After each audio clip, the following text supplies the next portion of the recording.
Hello, everyone, and welcome to the Comicasters issue 12. I am your co-host, MC Brown. I'm Eric Lenneberg. Joining in, our guest host, Eric Lenneberg, of the Fast Pitch fame with myself. Thank you. We appreciate you joining us. And Anytime. I love doing it. And as always, we can be reached at Comicasters on Instagram and Twitter, Facebook.com/Comicasters, Comicasters@gmail.com, where all of our feedback can be sent, of course. And we are under the guise of our great producer who shares the great images and ads in between station breaks, Craig Best. Craig Best, the man. And all of our shows can be found on thebeststation.net. Click on that Comicasters tab. All of our shows archived.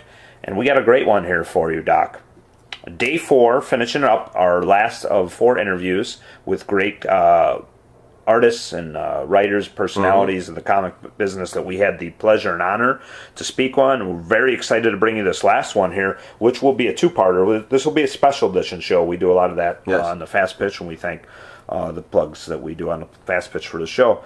This one is with the great Heath Corson. And Heath joined us on a Suicide Squad panel. Myself, Colt Hudson, and Derek Ross. Unfortunately, are not here to record this intro with us, but Derek Ross will be joining myself on this two-segment interview with Heath Corson, and that's from day 4, right near as the Phoenix Comic-Con is wrapping up.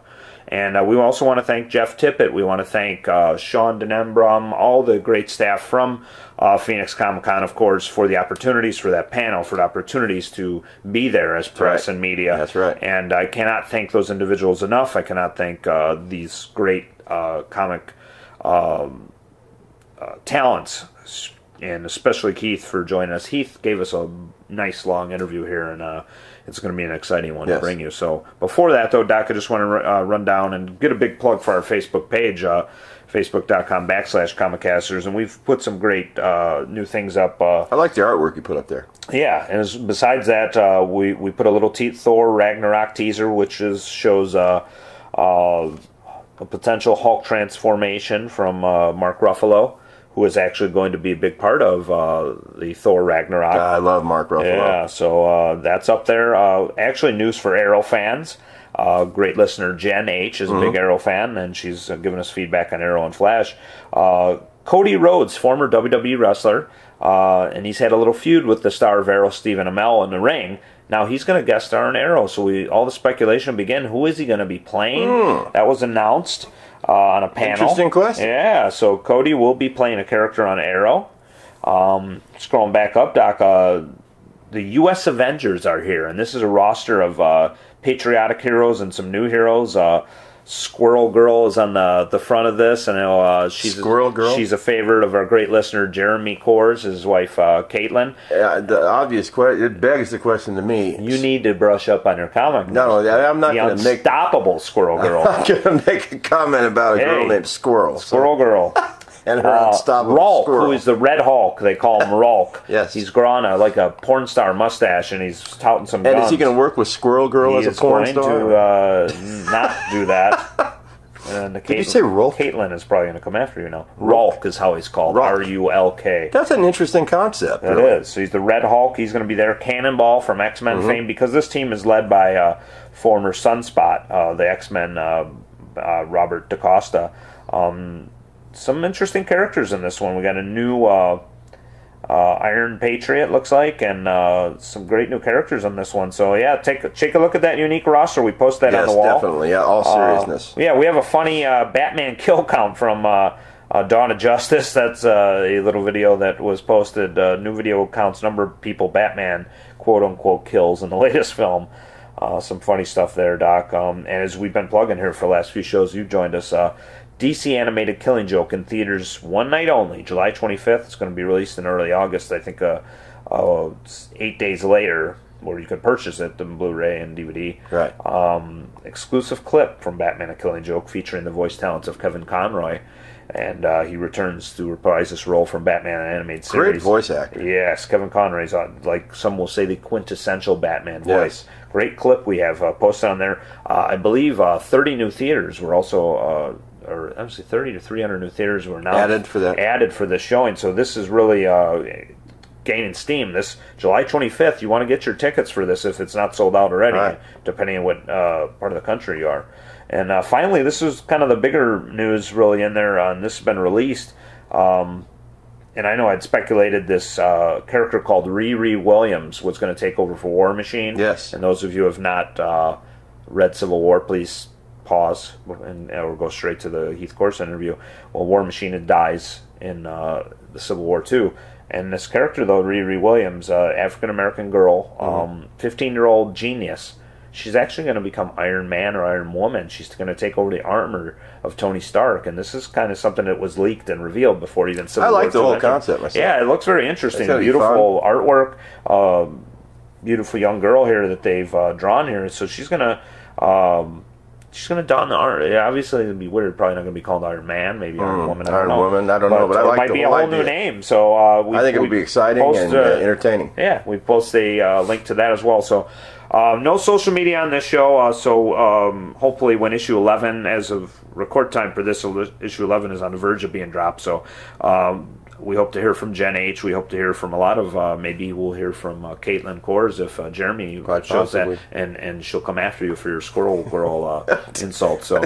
Our producer Craig Best is listening. I know as he edits this. I'm going to give him a picture of Squirrel Girl, so I hope you will, so that Craig and I know exactly what the joke is. Yeah, there. Obviously you're too young. Well, of course, but you you're going to have nuts thrown at you. Yes, a lot of them. Oh yeah, that's what I want. A lot of them. And maybe you'll even enjoy it.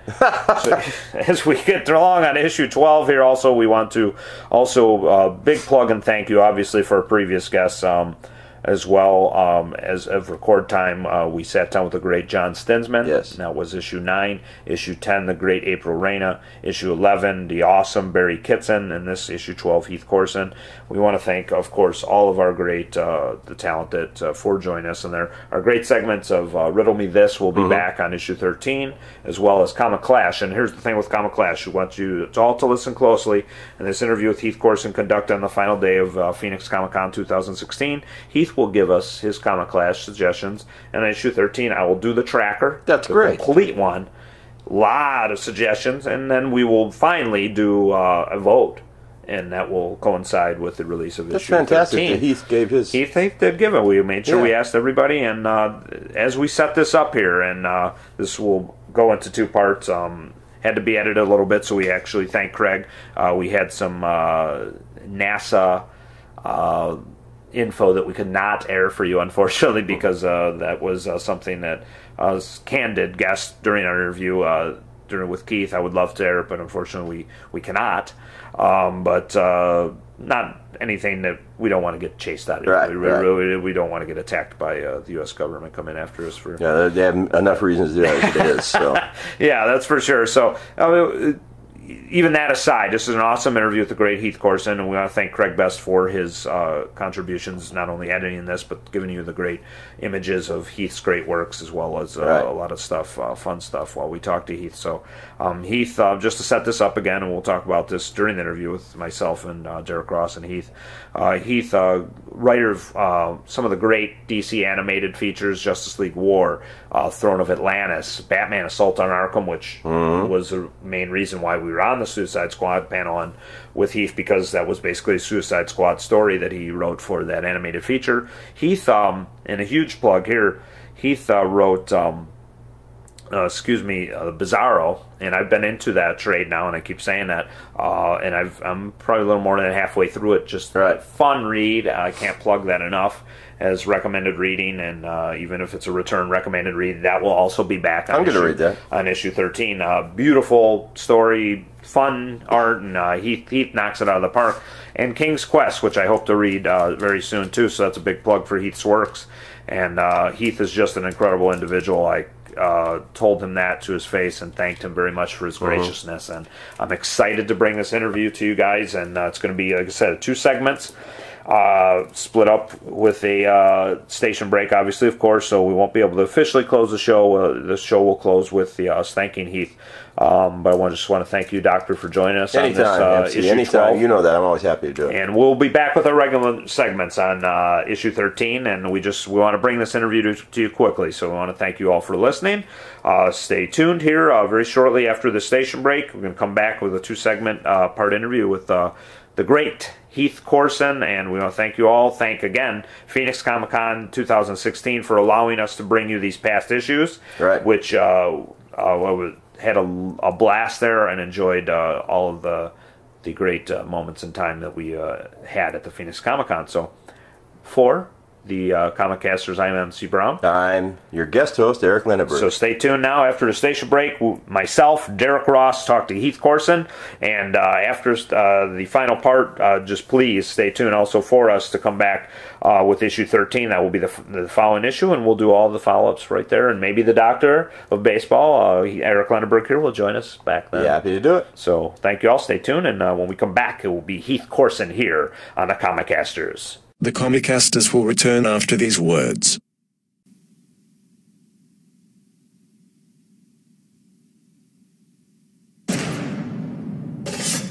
Assemble Task Force X. We have another suicide mission. Yahtzee! Joker stole a dirty bomb hidden somewhere in Gotham. Telling me where it is. Now!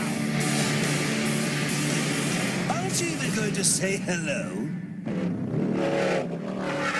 If I didn't know better, I'd say you're trying to kill me. It's time for a very big bang. Something's wrong at Arkham.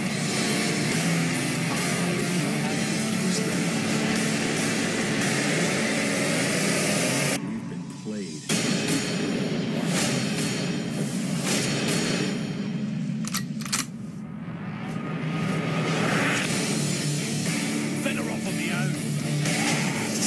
You think any of you have a shot of getting out alive without me? Just like old times. Say goodnight! Do it now!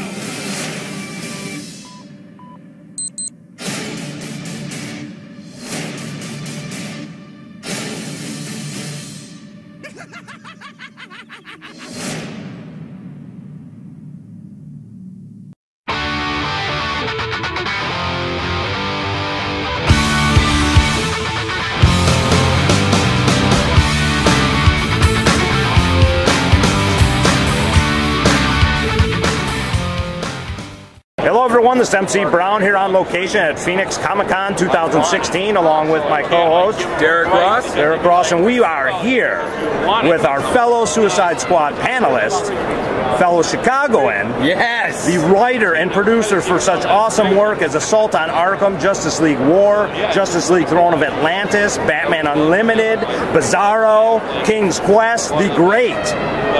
Well, he's also a criminal mastermind. That's right. Specialist in world domination, but one of the nicest guys you will meet, the great Heath Corson. Thank you very much, sir, yes, for being here with thank you us. guys. We're excited to talk to you. We had a great panel with you. We did. I really enjoyed our panel. Am I all right? We're good. Okay. I really enjoyed our panel. I thought we had a really good time talking all things Suicide Squad, pulling out the Ostrander. Yes, yes. Did you ever read, you know what I was going to ask you? Did you ever read the book, the Ostrander book that he wrote with Del Close? Oh, which one would that be? I forgot what it's called, but there is a book that John Ostrander wrote with the great improv legend Del Close that was so weird and trippy. Now I got to go back and find it. I'm literally thinking of it just now, but I remember...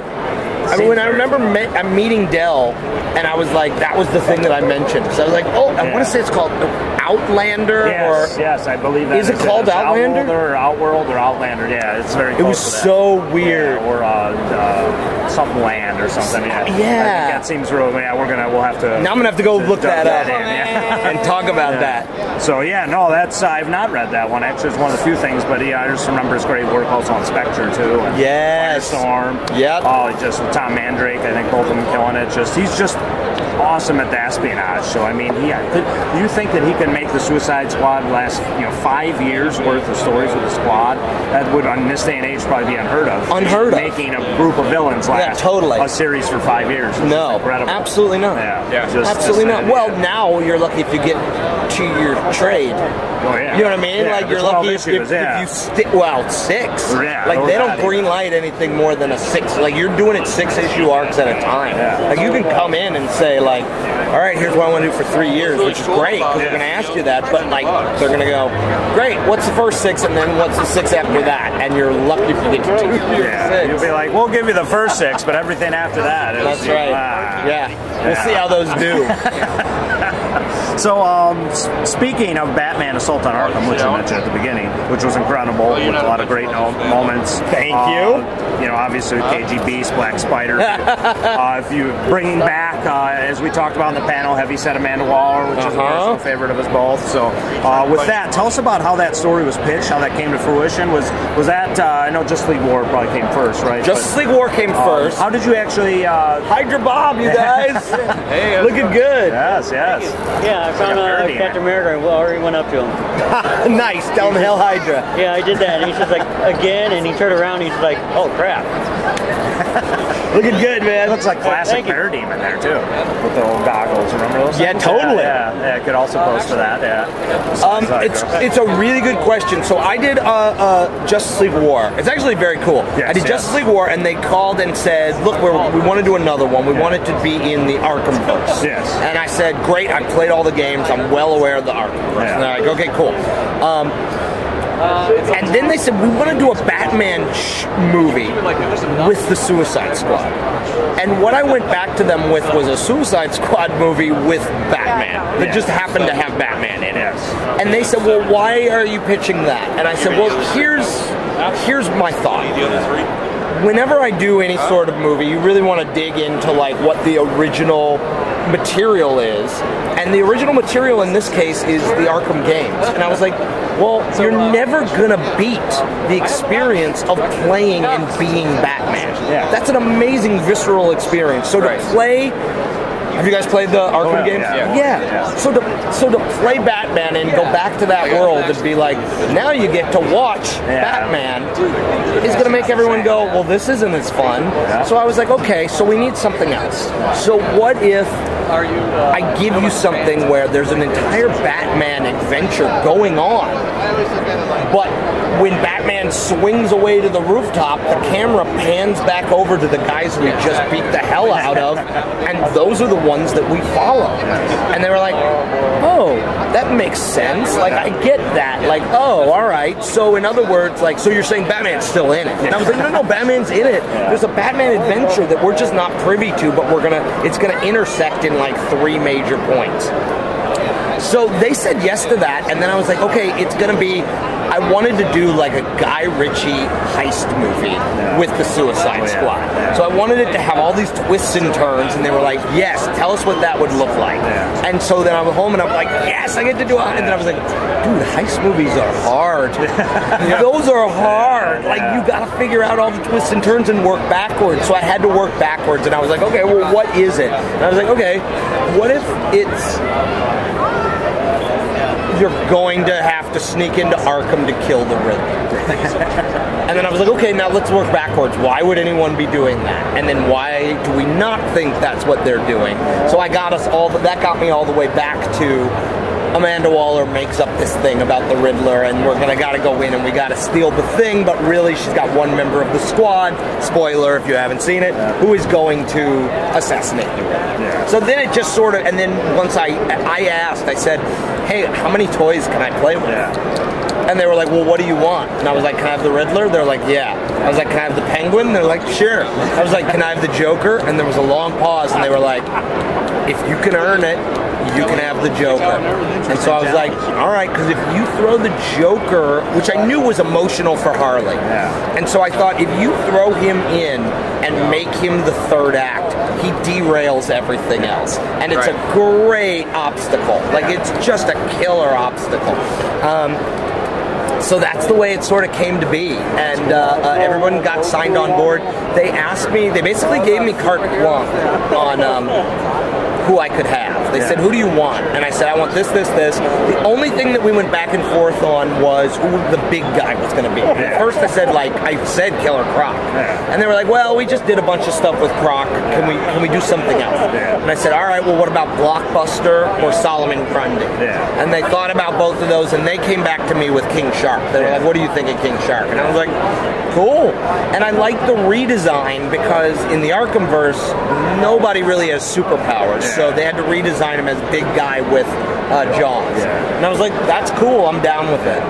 So that's how we got the idea and got the story. Yeah, no, that's amazing. That was just one of my favorites. It was totally one of my favorites, and it was so much fun to write. Yeah, how did you actually, like when you first got Justice League War was your first DC animated movie. How did that, like, how did you get in there? Like, how did you, I don't want to say slide your way into the DC how did you get in? Definitely was that. Here was the thing. I did a project for Warner Brothers called Aim High, which was a digital project that I wrote and produced with McGee's company that was released digitally, and it was about a high school hitman for the U.S. government.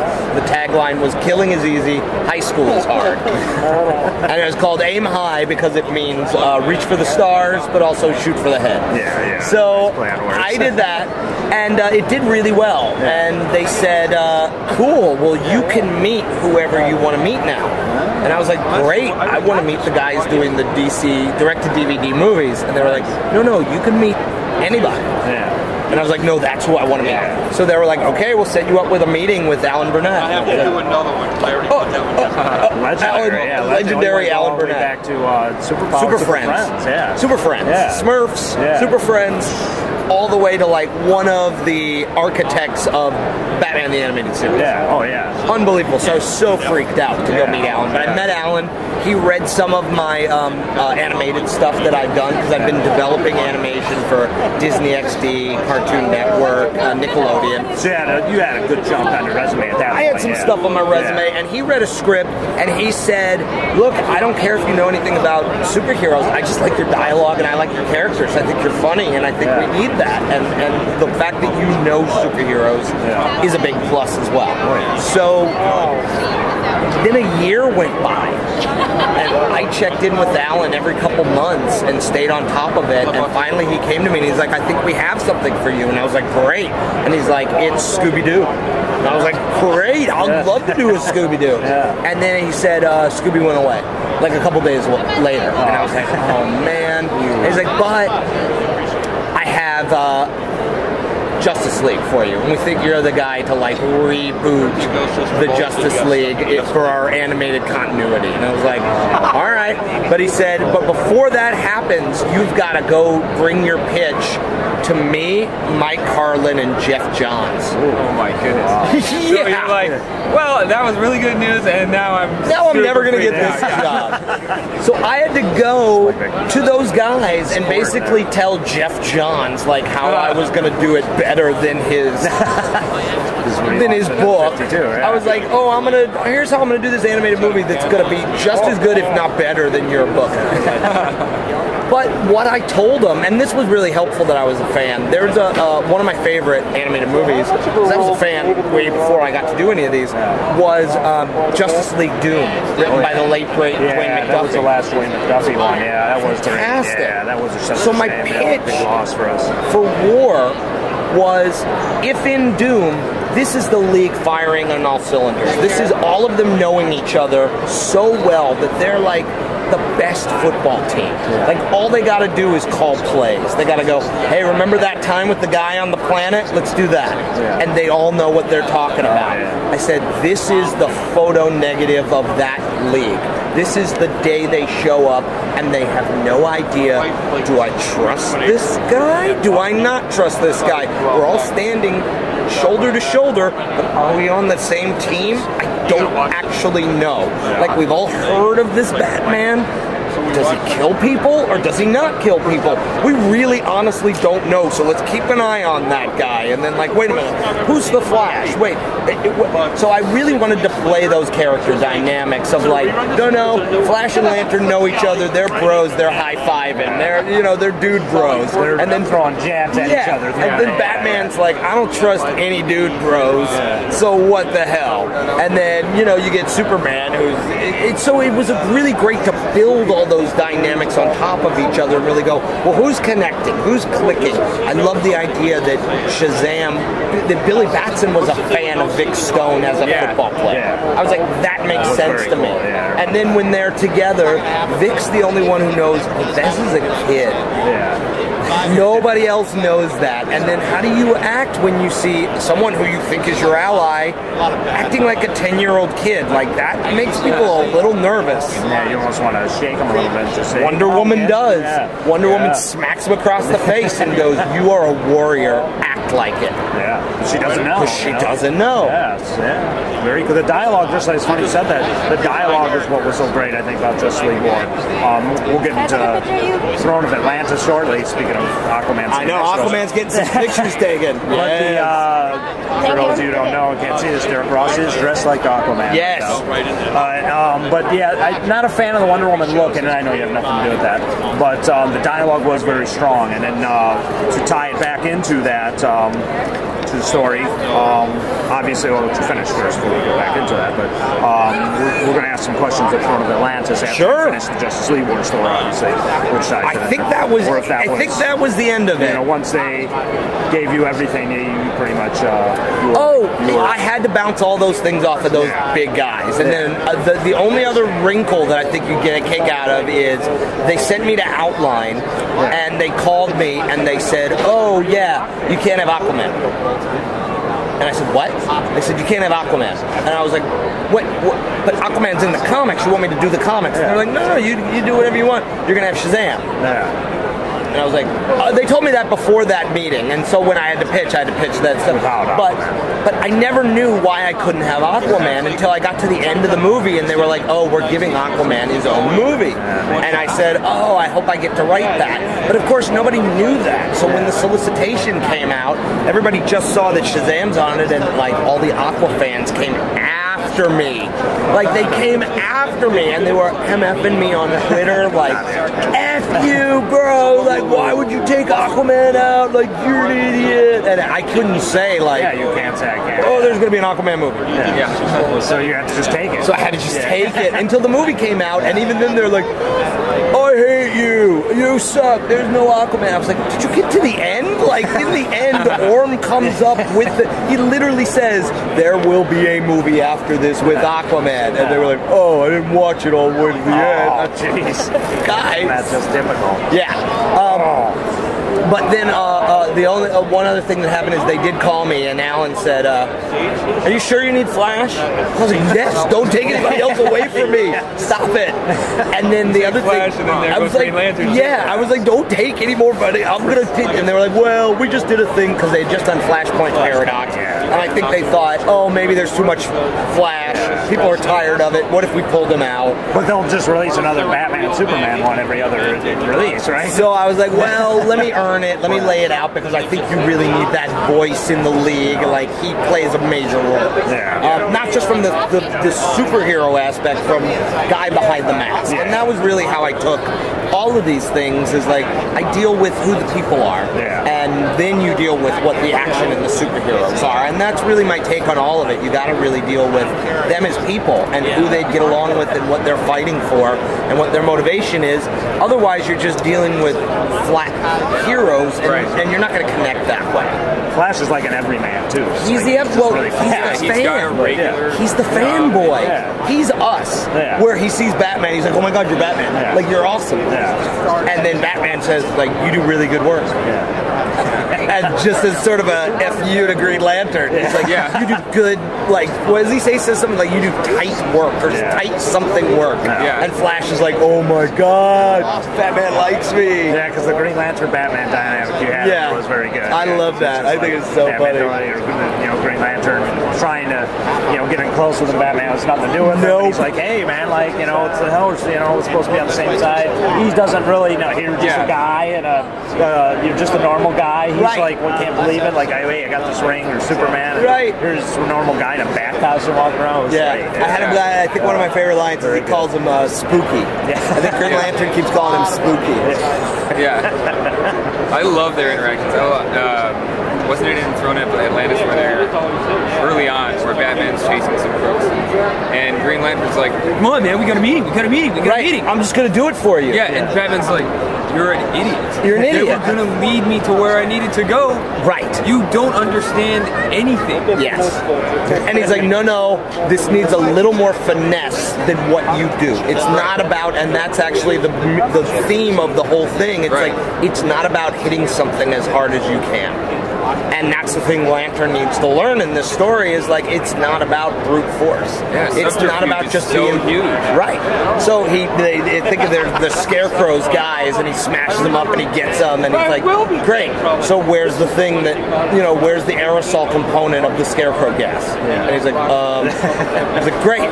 Where's the Scarecrow hiding? And he's like, exactly. I don't need your help. You may have the most powerful weapon in the universe. I don't need you. You're an idiot. Yeah.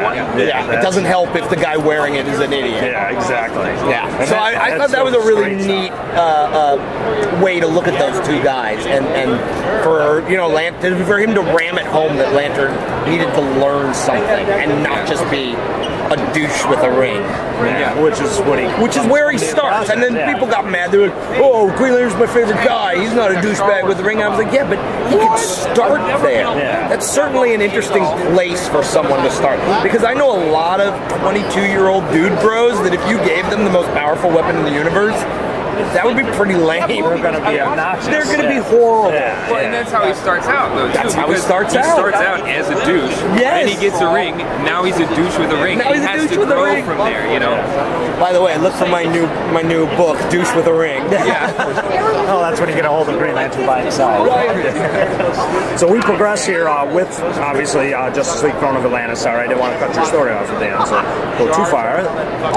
So it's also incredible, besides being an incredible Aquaman story, one of the best, I think, post New 52 inspired stories. Thank you. I especially enjoyed not only the scene with inebriated Aquaman talking to the lobster, which was hilarious, but the great use. I don't know if this was solely I can't be the only person who knows that alcohol is a dehydrant. Yeah. And it would really affect Arthur. I was like, I'm not the only person who could have ever done this, right? And I think I couldn't have remember been. anything. I can't remember anything like that. And it was such a jarring thing because our version of Aquaman is a brawler. He's lost. He's a man of two worlds. He doesn't know who he is. Doesn't fit in. And he's just lost his father, who literally is his lighthouse in his world. And it's metaphorically and literally. And he's lost. And the only thing he knows is to fight and to be a brawler. And so to have that guy drinking and just... I thought that was a really interesting way in. And thank you for calling that out, because it's one of my favorite things. It was great. But one thing I always remember from this too is just, and I don't know how much influence this was, if this is all you, but it was just incredible. It was the great use of like superhero CSI in that story. I love that. It just when all of them, really updated it. Like you said, they were working in cohesion. Boom, boom, boom. Everybody knows their role, and then just and the game is incredible because they've never seen anything like that. Game is impress Batman. Yeah. All right. That becomes the game. Right. Yeah. If they're all like, I want to throw something in, and at first Green Lantern's like, nah, I don't need to do that, and then he's like, it's a barrel roll because he's the flight guy, he's the pilot, and so he's like, okay, I'm in. Yeah. You know, and Flash is like, I'm a CSI, like I can do this, like I'm pulling in all this stuff, and then everybody starts going, wait a minute, I know this, and wait, I know this. That was very much inspired from Identity Crisis, from Brad Meltzer's Identity Crisis, where everybody sort of was working the Sudikri crime scene. Yeah. So that was really what I wanted to do, but I also wanted to show how these guys have now started to work together another step. But again, I don't think I'd ever seen anything like Cyborg being able to project the holograms of that world. That was something that I just sort of dug, and I was like, oh, maybe but that was very that. cool, yeah, because he took them back into the crime scene and like the footage. I thought he replays it from his own hard really drive. But it's literally reenacting it all. And I thought, oh, that's a really neat way for us to go through that. Yeah, that was a cool way for us to do that. Did you have any background or extensive knowledge of the CSI, or did you just pull that one? No, I just pulled out what I was like, cool. It was the same sort of thing. I worked backwards. I was like, what would each person bring to it? And how then can we build that sequence? Yeah, that was incredible. Oh, cool. Thank you. It's just ingrained in media when I'm done watching it. I'm like, that's so damn cool. And they're using the CSI stuff in there. Like, I've never seen that, but it's so modern that you would imagine that they would be doing that. Totally. The 52 new updated thing, they would of course be doing that. Right. I was just well, and then Batman's the world's greatest detective, so he's like, what do you guys got? Let's throw it in there. Let's do this. Detective Agency. World Detective Agency. That's right. Well, WDA. My new book coming this fall. Heath, we're going to take a quick station break, if that's okay with you. Of course. We'll continue asking you some questions when we come back. Not a problem. So, our great producer Craig Best might strangle us, so we're going to go to a station break, and we'll be back with the great Heath Corson. The Comicasters will return after these words.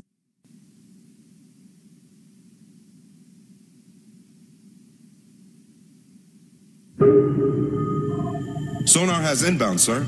Coming in hot. They look like people. Brace for impact.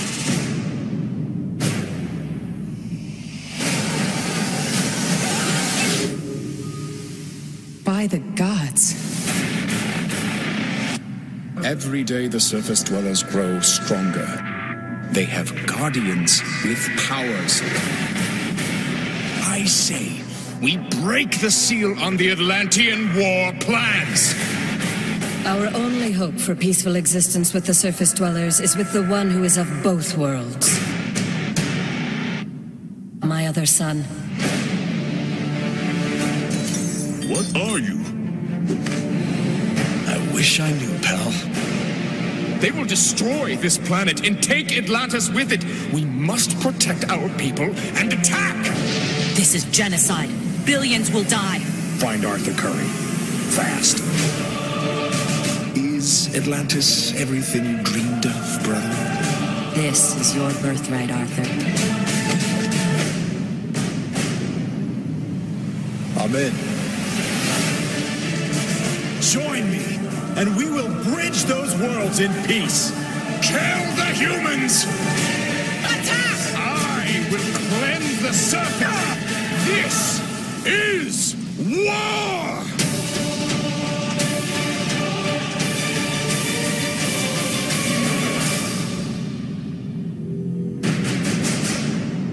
He needs a code name. Well, online they're calling him Aquaman. Hate that. Aquaman it is.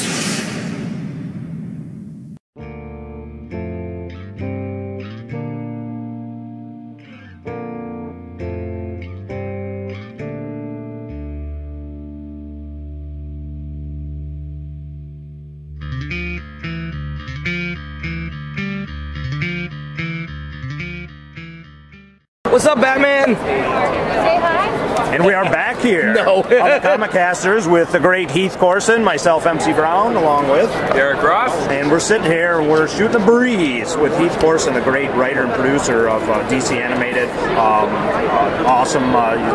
Also wrote Bizarro, King's Quest, and we're sitting here talking. King's Quest with Ben Acker of Thrilling Adventure Hour. Yes, my dear friend Ben Acker brought me in on this one, and we're having a great time doing King's Quest. So check it out. It's all the King's Features heroes teaming up. So you got the Phantom, Mandrake, Flash Gordon, Prince Valiant. What you found out is that in the last series they had to run, and they left Dale Arden in the clutches of Ming. And they turn around and they're like, we've got to go back. So they pack everybody back up and fly back, only to find that they are 2.5 years later.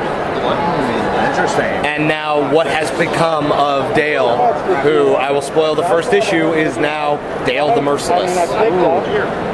Interesting little twist there. Yes. So the Defenders really of the Earth. fun. It's the Defenders of the Earth. Only we've got Lothar now as the stand-in Phantom, and a new Phantom who is the rightful heir of the name, who's very worried that she's not going to be it. So her and Lothar are both Phantoms until she officially takes the mantle. Very cool. But you find out that Lothar really likes being a Phantom, and like maybe isn't ready to give it up, and it's really interesting. Nice. Another really cool storytelling device is one character sort of walks us through the voiceover of each issue. So you get to be in the head of a different character every issue. So it's really neat. We start with Jen Harris, who is our young Phantom, and it's really, really cool. Now, is this how many issues in? We're one issue. I think the second one comes out this week. Oh, wow. Okay. And then we're going to do 5. Nice. Yeah. So, yes, you get So come check that out. Very hard to come by in our neck of the woods. I heard. Arizona. So, yeah, we heard Heath off the air saying Jesse James of the great Jesse James Comics saying there are no copies in the state. There are no copies in the state. Yeah, that is incredible. And so make sure you ask for it or get it on Comixology or ask your local store for more. Or, maybe if you ask Heath nicely online, plug his thing, we'll see what he can do for you. That's not going to happen. Yeah. Spoiler alert, that's not going to happen. I'm sorry. Yeah. Sorry. So Heath, we're going to get back to some of the other comics, like in general, like what stories inspired you as a child, or what? When did you know you wanted to get into this? I was as a kid, I loved comic books. My very first book, I remember the Blue Ribbon Digest that they used to sell in the supermarkets.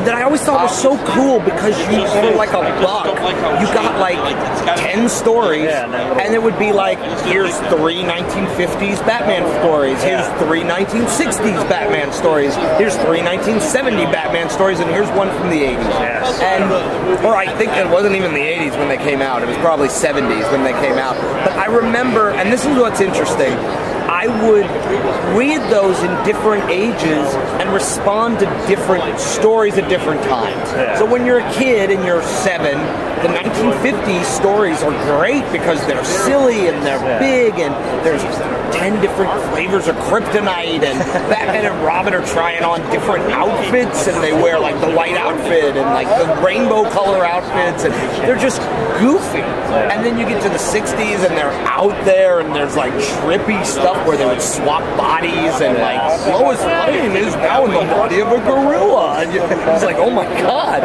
And then as you get older, you're like, oh, I'm done with those. But then you go and you look at the 70s and the Danny O'Neill and the Neil Adams, and you're like, whoa, these are gritty, and Batman's a detective, and this is hardcore stuff.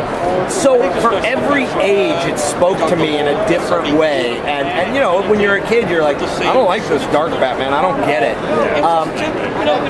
So I never thought I was going to be able to do anything with these guys. There was no part of me that would ever like, I'm going to get to write these characters that I love. They always felt like that's stuff that really awesome people get to do, I never thought I was going to be able to do that. I was a guy who read Watchmen in real time, and I remember going away to camp for 2 months, and I made my dad promise to go buy issues 11 and 12 and send them to me in camp. Right at the end, and I know. Thank goodness he didn't look at them, because there's no way he would have sent them to like a 10-year-old kid.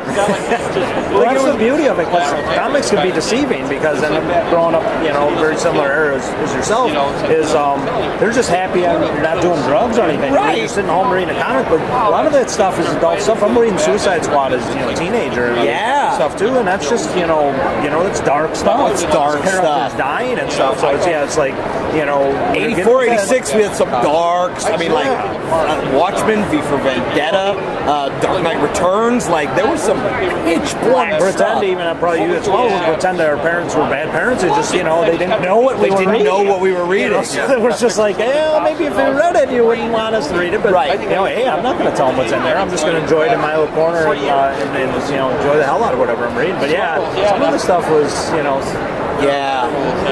I'm reading it, but I was enjoying the heck out of it. Totally. Yeah. And so I was a fan of like Alan Moore, Grant Morrison,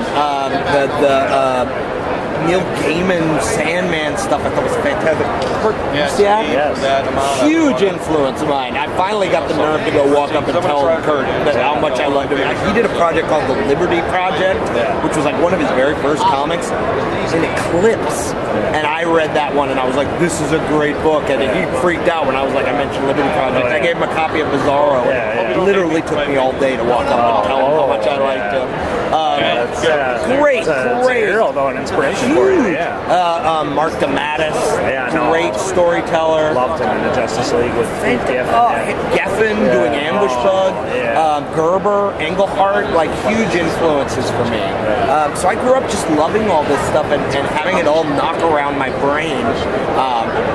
And then luckily enough, I couldn't believe that I get to do what I get to do. Like it's really, when they give me somebody that I go, really? You're going to let me break this toy? You're sure? But I'm just so thankful that I get to stand on the shoulders of great creators, and that's the great thing about comics is and doing these characters is that you are standing on the shoulders of the great people who came before you. Yeah, it's incredible. Yeah, we talked about a little bit about how you got your big break, and that was great. But when did you know you wanted to do something like this?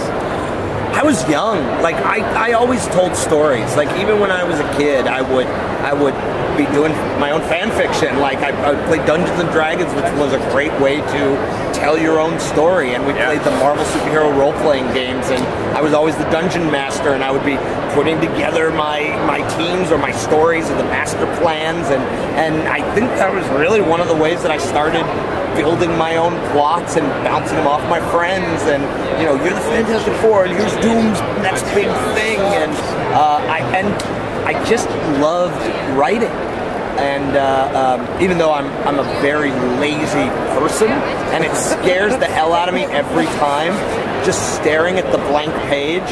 Like I'm a writer who hates writing. Like sitting down and looking at the blank page scares me every time, and it never gets any easier. You just want to tell the story, probably, right? I'm sure, because I feel the same thing. It never gets any easier. Every time you're like, well, I've done this before, but you go in the back of your head, this is the day the creativity is not going to show up. Right. Every time. But yeah, so that's sort of, ever since I was really young, I've known I wanted to do this. That's really great. Yeah. Well, thankfully, we haven't seen anything that has stopped. So we're just rolling along with a lot of great stories. I love it. I love it. And as Derek said, and we had talked about the big break in DC animated. In comics, is it just a transition kind of that way, or did you which started first? The animation started first. Animated started first. And I basically leveraged the animation to get a shot at doing the comic books, and even then took another 18 months. But I was promoting Throne of Atlantis at New York Comic Con, and I said, I basically went to an editor and I was like, look, promoting my movie in your booth. I just think I could get a shot at doing the comics. And he was like, well, what do you think? And I said, well, I want to do this, this, or this. And I had to do a whole pitch process, and luckily something stuck. But I knew I wanted a shot after doing a bunch of these to maybe get into comics. But it was one of those things that I never thought I was going to be able to do. Is the process pretty similar? Obviously, movie you'd think would be, you're looking at action sequence and mapping it out differently, but you do that in a comic too. Would you say is either one more difficult, equally difficult? What would you? Comics was a little more difficult for me because my pacing was so different, and there's little things like you can have characters nod in animation, like guy says something, the other guy nods, it takes a bump.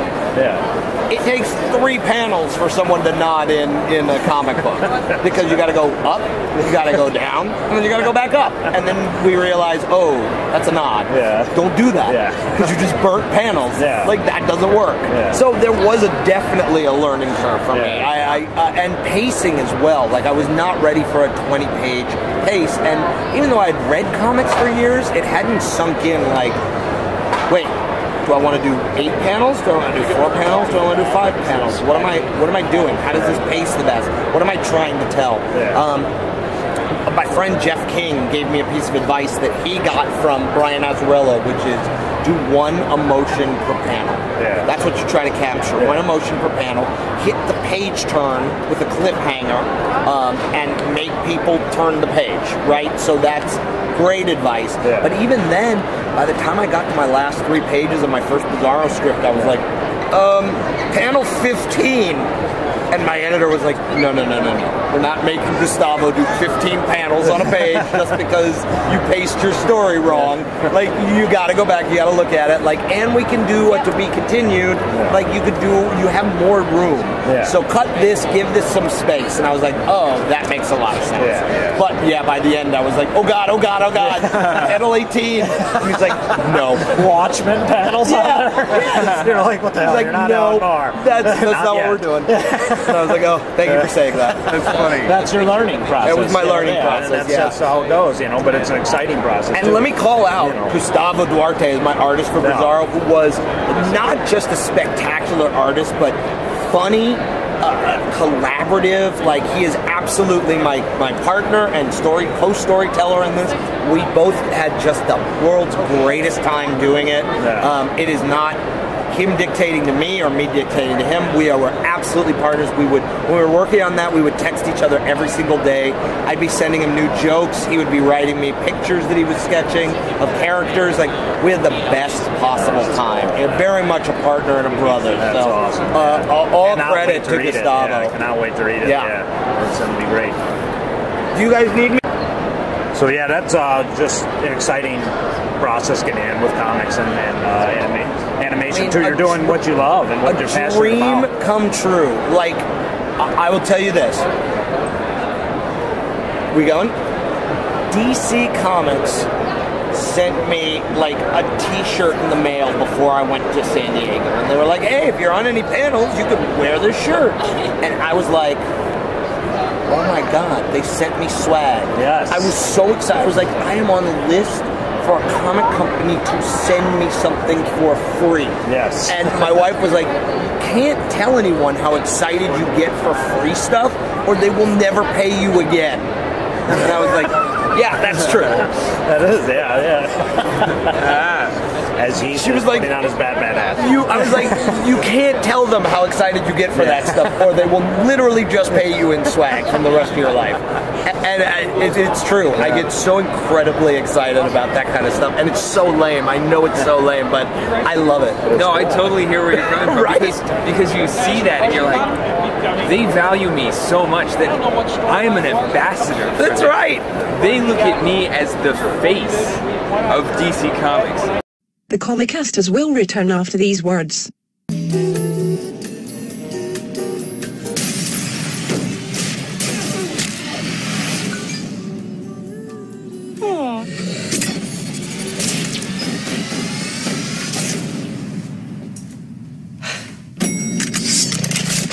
Hey guys.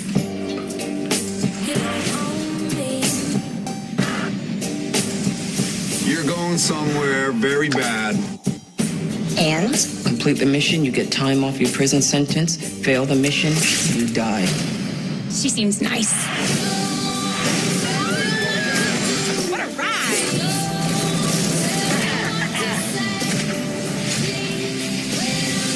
I'm bored. Play with me. Stay evil, Dollface. Seriously, the hell's wrong with you people? We're bad guys. It's what we do. Suicide Squad, rated PG-13. Experience it in IMAX 3D.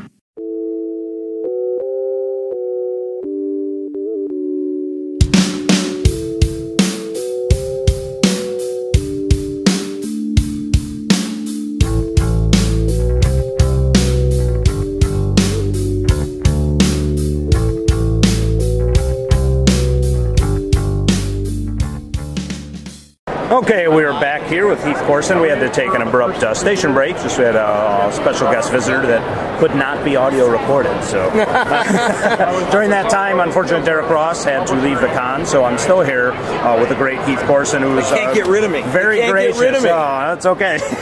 Very gracious to spend some time talking with us. Longest and dare I say best interview so far. Oh, come on. Thank you. Longest for sure.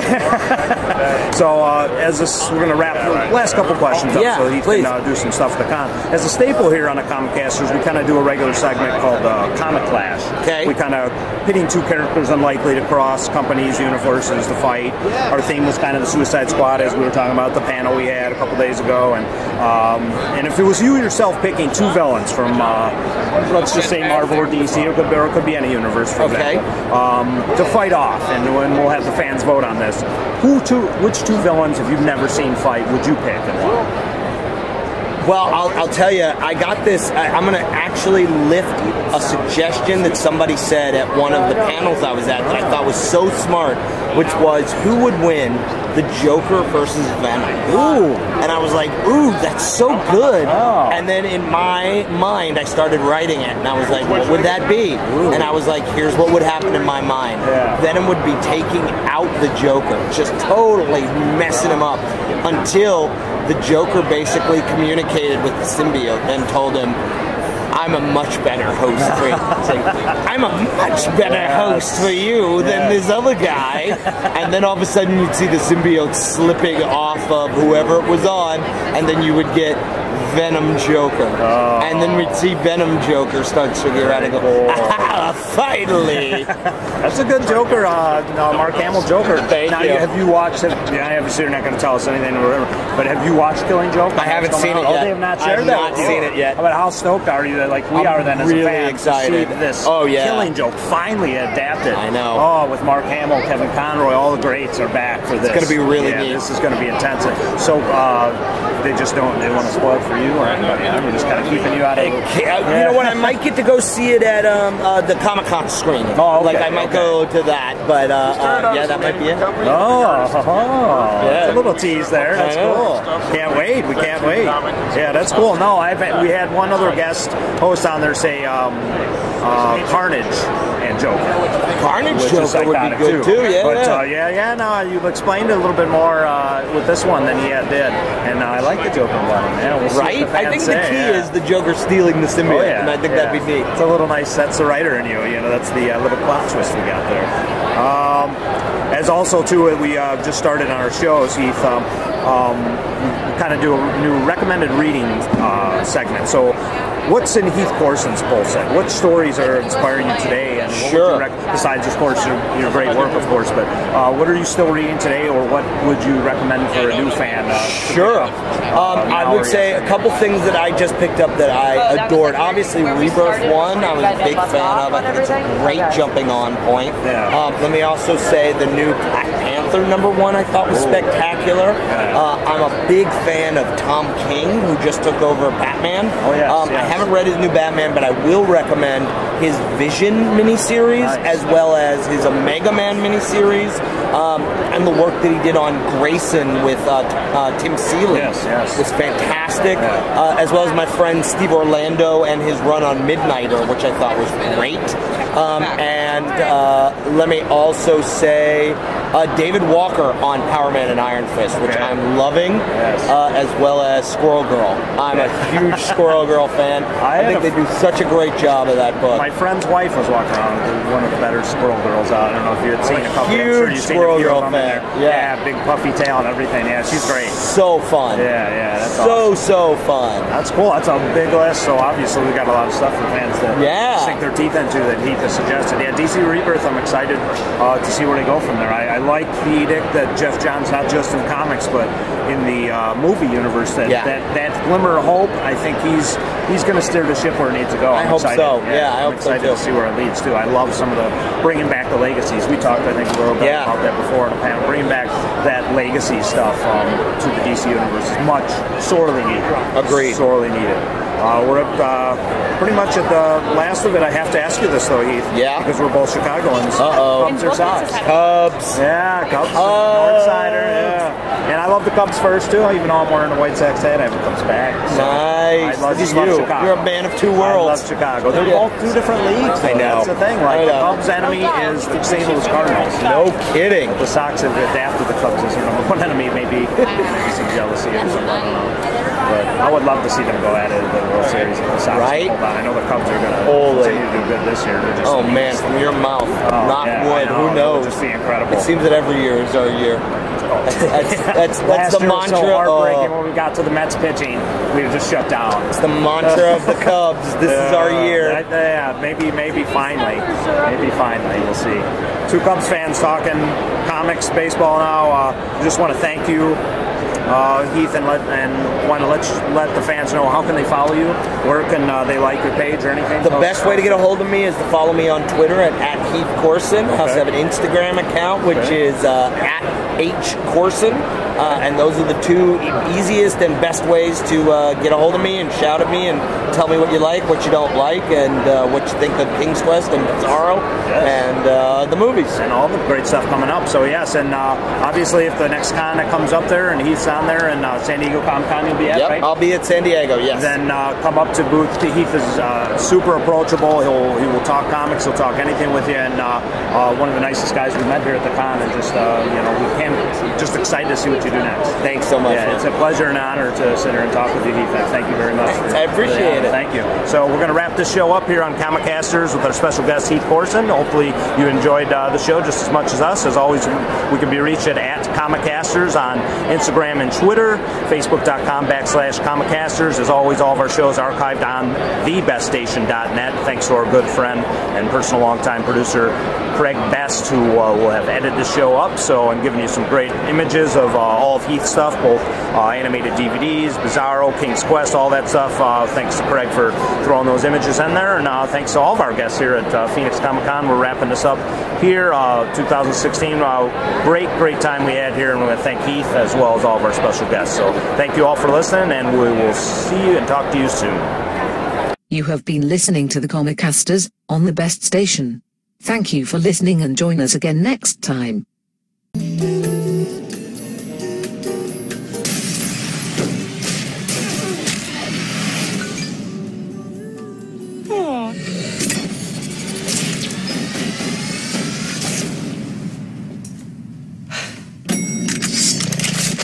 Hey guys.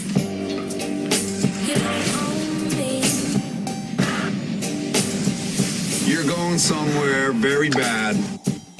And? Complete the mission, you get time off your prison sentence. Fail the mission, you die.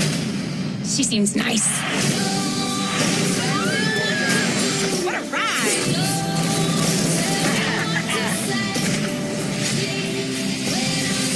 Oh boy, play with me. Stay evil, doll face. Seriously, the hell's wrong with you people? We're bad guys. It's what we do. Suicide Squad, rated PG-13. Experience it in IMAX 3D.